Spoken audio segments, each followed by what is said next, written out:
My gold digger wife divorced me and took all my stuff. Years later I won the lottery, but she came back and demanded I share the money with her. My ex-wife was the bane of my existence. Since day one, she demanded things from me that weren't normal at all. I thought that after splurging a major amount of my savings on our wedding, we would take it easy for a while, but no. She continuously asked me to buy her new clothes and bags even when I told her that we should save money. She even managed to pressure me into buying a car for her even though she was a housewife. You see, in my culture, the concept of divorce is pretty much non-existent. If a couple is having problems inside the house, then they need to resolve it inside the house. That is what I grew up thinking. And so, even though I tried to stand up to my wife, her demands always ended up winning because she would threaten to leave and go back to her parents' house. If that happened, then me and my family's name would be dragged in mud, something that I definitely didn't want to happen. And besides, I thought that as time goes by, her demands would become less and less atrocious because we will grow old. But before that could happen, I was laid off from my job. That happened in 2012, and I was devastated. The entire company just went underground without any warning and I lost my livelihood. I had to borrow money from friends and family as to not go bankrupt and lose my house. And while I was going through this tough time, my wife's demands never stopped. I want to go on a trip overseas. My car is getting old, buy me a new one. This necklace is outdated, let's get a new one. Basically, she acted as if I had gotten richer instead of poorer. One day, I completely snapped at her and said, "Oh, shut up. I can't buy you anything because I don't have any effing money." For her, that was the last straw apparently. She left my house that day and never came back. I was served with divorce papers a few days later, saying that I had to hand over a majority of my assets to my ex-wife. I tried to fight it at first. But like I said earlier, the news of the divorce spread and everyone in my community began treating me like scum. My mom couldn't go outside to buy groceries anymore because someone or the other would always insult me, her son, right in front of her eyes. So eventually I just gave up and signed over everything.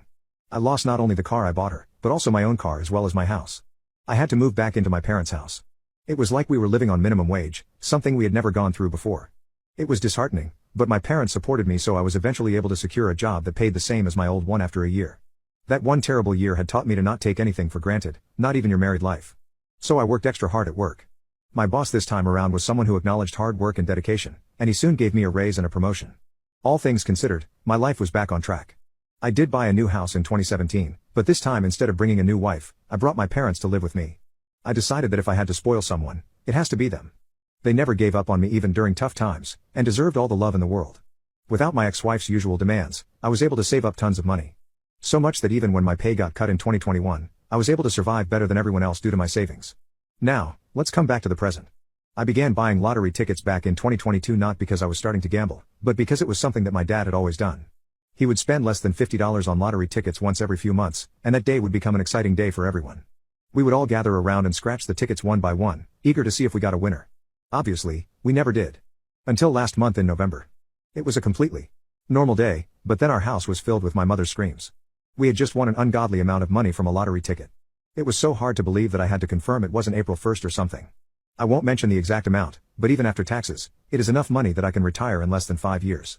I was happy, relishing in my joy when all of a sudden, I received a call from my ex-wife.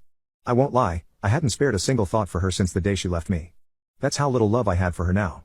So I was really empathetic when she called and began asking how I was doing. Long story short, this is what she said: "I heard that you won a lot of money. So I think that as your wife, I should get half of it."